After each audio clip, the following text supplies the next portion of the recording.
नमस्कार मित्रांनो, जर तुम्हाला एक प्रोफेशनल, स्टायलिश आणि अट्रॅक्टिव्ह असा लोगो बनवायचा असेल, तर ह्या व्हिडिओमधून तुम्ही तो अगदी कमी वेळात बनवू शकता. आणि जर तुम्ही एक बिगिनर असाल किंवा तुम्ही आतापर्यंत कोणताही लोगो बनवला नाही, तर नक्कीच हा व्हिडिओ तुमच्यासाठी फायदेशीर ठरेल. चला तर आपल्या व्हिडिओला सुरुवात करूयात.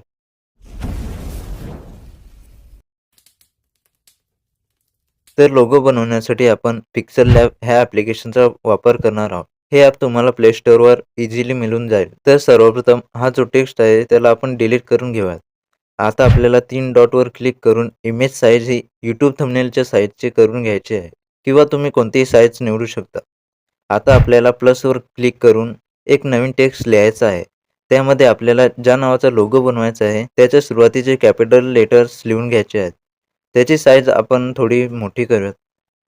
आता आपल्याला फॉन्टमध्ये जाऊन माय फॉन्टमधला एथनोसेंट्रिक आरजी हा फॉन्ट घ्यायचा आहे. हा फॉन्ट तुम्हाला मी डिस्क्रिप्शनमध्ये दिलेला आहे. ह्या लोगोसाठी जेवढे मटेरियल लागणार आहे ते मी डिस्क्रिप्शनमध्ये दिलेलं आहे. जसे की रिंग, बॅकग्राऊंड, फॉन्ट हे सर्व मी डिस्क्रिप्शनमध्ये दिलेलं आहे. पुढे जाण्या अगोदर जर का तुम्हाला व्हिडिओ आवडला असेल तर लाईक, शेअर नक्की करा आणि चॅनलवर नवीन असाल तर सबस्क्राईब करायला विसरू नका. तर आता फॉन्ट सिलेक्ट केल्यानंतर आपल्याला त्याचा कलर पूर्णपणे ब्लॅक करून घ्यायचा आहे. आता आपल्याला टेक्स्टची स्पेसिंग थोडी कमी करून घ्यायची आहे. आपण हे -4 पर्यंत ठेवूयात.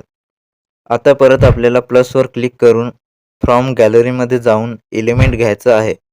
हा काही अशा प्रकारे दिसेल. राईटच्या साइनवर क्लिक करून हा एलिमेंट ॲड करून घ्यायचा आहे. आता आपल्याला हा एलिमेंट छोटा करून टेक्स्टला बरोबर ॲडजस्ट करून घ्यायचा आहे. मला इथे चांगला दिसतो म्हणून मी इथे ॲडजस्ट करून घेतो. आता आपल्याला त्या एलिमेंटचा स्ट्रोक इनेबल करून 4च्या आसपास ठेवायचा आहे. आता वरती क्लिक करून खाली दिलेल्या साइनवर क्लिक करून हे दोन्ही सिलेक्ट करायचे आहेत आणि मर्ज करून घ्यायचे आहेत, म्हणजे हे दोन्ही एकच होतील. आता आपल्याला इरेज कलरवर क्लिक करून त्याला इनेबल करायचा आहे, म्हणजे जो व्हाईट कलर आहे तो रिमूव्ह होईल. त्याचा टॉलरन्स 70च्या आसपास ठेवायचा आहे, म्हणजे जो काही थोडा व्हाईट कलर राहिला असेल तो रिमूव्ह होईल. आता आपल्याला एक नवीन टेक्स्ट ॲड करून तिथे चॅनलचं किंवा ज्या नावाचा लोगो बनवणार आहे ते नाव इथे लिहायचं आहे. मी साहिल क्रिएशनचा लोगो बनवला आहे म्हणून मी इथे साहिल क्रिएशन हे नाव टाईप करून घेतो. आता त्याचा फॉन्ट आपण सुरुवातीला वापरला होता तोच फॉन्ट सिलेक्ट करून घ्यायचा आहे. आता त्याला इथे बरोबर ॲडजस्ट करून घ्यायचं आहे. आता त्याचा पण कलर आपल्याला ब्लॅक ठेवायचा आहे आणि ह्याला पण सुरुवातीला जसे मर्ज केले तसे मर्ज करून घ्यायचे आहे. आता आपलं बेसिक स्ट्रक्चर तयार झालेलं आहे.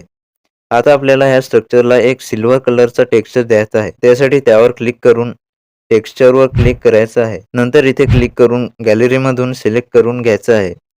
हे सर्व मटेरियल मी डिस्क्रिप्शनमध्ये दिलेलं आहे.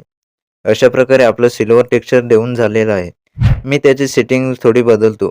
आता आपल्याला त्याचा 3D शेप इनेबल करायचा आहे आणि त्याची डेप्थ ही 2 ते 3च्या आसपास ठेवायची आहे. मी त्याची डेप्थ 2 पर्यंत ठेवतो.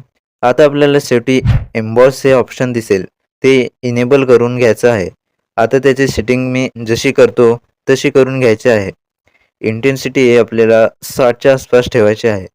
लाईट 50च्या आसपास आणि बेवल ही 5च्या आसपास करून घ्यायची आहे. आता आपल्याला शॅडो इनेबल करून त्याची ब्लर रेडियस ही 7च्या आसपास करून घ्यायची आहे आणि एक्स वाय ऑफसेट हे दोन्ही 5च्या आसपास करून घ्यायचे आहेत. मी रेडियस 5च्या आसपास करून घेतो म्हणजे चांगलं दिसेल. मी तुम्हाला एक सांगायचं विसरलो की एम्बॉसमध्ये जे लाईट अँगल ऑप्शन आहे त्यामध्ये ते लोगोवर पडणारी लाईट सेट करू शकता. मी हा अँगल 157 पर्यंत करून घेतो. आता आपलं हे लोगोचं बेसिक स्ट्रक्चर करून झालेलं आहे. आता त्याच्या पाठीमागे आपल्याला रिंग ॲड करून घ्यायची आहे.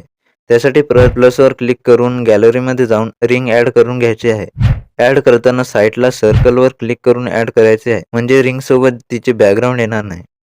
आता ही रिंग टेक्स्टच्या वर ॲड झालेली आहे म्हणून तिला टू बॅक करून घ्यायचं आहे, म्हणजे टेक्स्ट त्या रिंगवर ॲड होईल. आता आपल्याला ही रिंग लोगोच्या स्ट्रक्चरनुसार ॲडजस्ट करायची आहे. मी हे दोन्ही मधोमध घेतो म्हणजे दिसायला चांगलं दिसेल. आता आपल्याला त्याचे बॅकग्राऊंड बदलायचे आहे. त्यासाठी इथे क्लिक करून फ्रॉम गॅलरीमध्ये जाऊन हा बॅकग्राऊंड सिलेक्ट करायचा आहे. अशा प्रकारे आपला बॅकग्राऊंड ॲड करून झालेला आहे. आता रिंगला आपण थोडं कलर फिल्टर्स लावू. सॅच्युरेशन हे आपल्याला 30च्या आसपास करून घ्यायचं आहे आणि कॉन्ट्रास्ट हा 2च्या आसपास ठेवायचा आहे. अशा प्रकारे आपला लोगो तयार करून झालेला आहे. आता त्याला सेव्ह करण्यासाठी 3 डॉटवर क्लिक करून एक्सपोर्ट इमेजवर क्लिक करायचं आहे आणि डायमेन्शन्स हे कस्टमच्या जागी अल्ट्रा करून सेव्ह टू गॅलरीवर क्लिक करायचं आहे. अशा प्रकारे हा लोगो सेव्ह होऊन जाईल. आणि व्हिडिओ आवडला असेल तर लाईक शेअर नक्की करा. आणि जर का तुम्ही चॅनलवर नवीन असाल तर चॅनलला सबस्क्राईब करायला विसरू नका. चला तर मग भेटूया पुढच्या व्हिडिओमध्ये.